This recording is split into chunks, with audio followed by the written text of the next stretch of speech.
Hey guys, this is paperwork part 2. So in the first part, I talked a little bit about informing the school district that you're going to be homeschooling and what that paperwork looks like. And in this video, I'm going to talk a little bit more about the end of the year assessment. So as I mentioned in the first video, I don't really know anybody who has done either option besides having a certified teacher review a portfolio of your child's work. So that's what I'm going to talk about. So the very first thing I want to say is everybody is so intimidated by this. It feels big, it feels scary, everybody feels that. After everybody has had their first assessment, everybody that I know says that it was so much easier than they thought, that they were worried for nothing, that it was actually fun.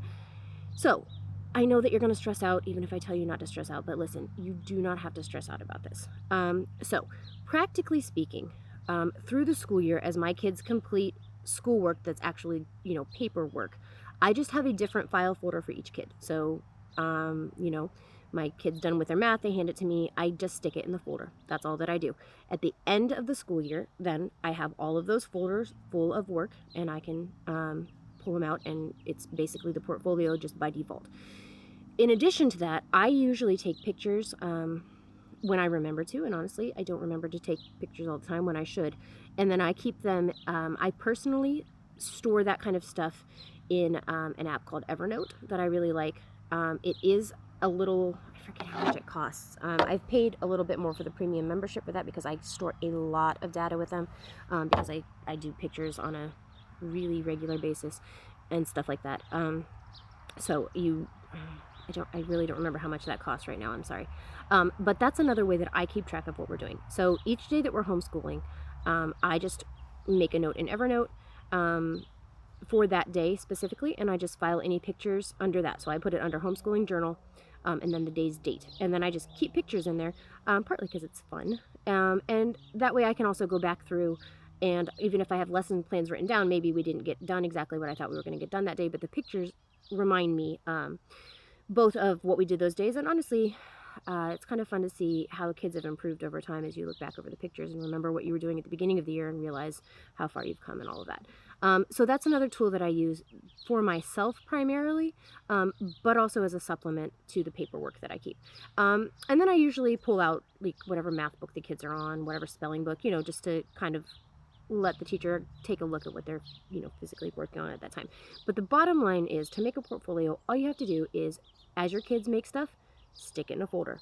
If they do a drawing, stick it in the folder. Anything that they hand you that they are proud of, that they want you to keep, stick it in the folder. For older kids, if they have a paper assigned and they hand you a final copy of it, you stick it in the folder. So it's a lot easier than it sounds. Honestly, some years my folder has been a pile of papers that I went through the night before the teacher came. Just keep track of it, hang on to it, keep it safe, and it will be fine, even if it's literally just a pile of papers that your kids have handed you through the school year. I do think it helps to be able to show some of the textbooks as well to give context for what's going on. Like if I just show you a math paper, it doesn't necessarily give you an idea of what the child's learning, or kind of the scope of it, but really that's all there is to it. Now for my family personally, we also do kind of an end of the year project, I guess, to show the teacher. That is not something that you have to do. It's something that my family does because we enjoy it. That being said, it's a lot of fun to kind of pull together the stuff that we've done. And I like it because, not being in school, the kids don't always need to curate their work that way. They don't always have to go through and decide what's important about what they've learned and how to share that work with somebody else.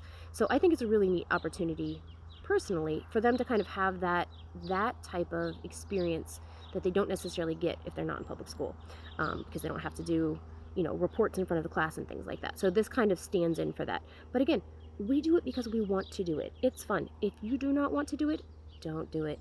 Just keep all of your kids' paperwork in something, a pile, whatever. And then when the teacher comes to look at it, you can just talk to them a little bit about what you've done through the year. So as far as that goes, what I was about to say is, a lot of the teachers who do this are actually homeschooling moms. So they're not there to, compare you to a school system or make sure that your children are geniuses. They literally are just trying to make sure that you are doing something. As long as your child is progressing at a reasonable rate, it will be fine. And so what I just remembered that I should tell you is how to actually find a teacher.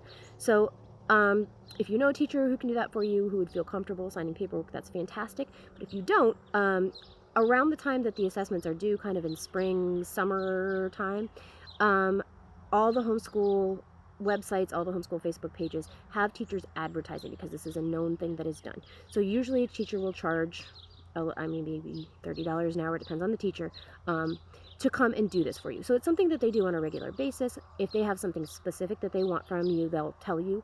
If they need to, I don't know what, see a specific kind of paper. But most of the people that do this, first of all, do it all the time, and they're not going to be looking for you to have some kind of standout, amazing thing planned. And also, a lot of them are homeschool moms, so they're not trying to prove anything or judge you. They really are just trying to help you out and probably make a little money. So do not stress about it. I know you're going to stress about it anyway. That's okay, but it really is going to be okay. So the two big things for paperwork are informing at the beginning of the year. I talked about that paperwork in the last video, and the assessment at the end of the year. Both feel like a big scary deal the first time you do them, and I promise that after you have done it once, it will feel like nothing. It is not a big deal. The school just needs to kind of keep track, make sure that you're doing something with your kids. That's it. Nobody that I have ever met has been more worried afterwards. Everybody is so stressed out beforehand, and then afterwards, it's easy. Do not worry about it. You can do it.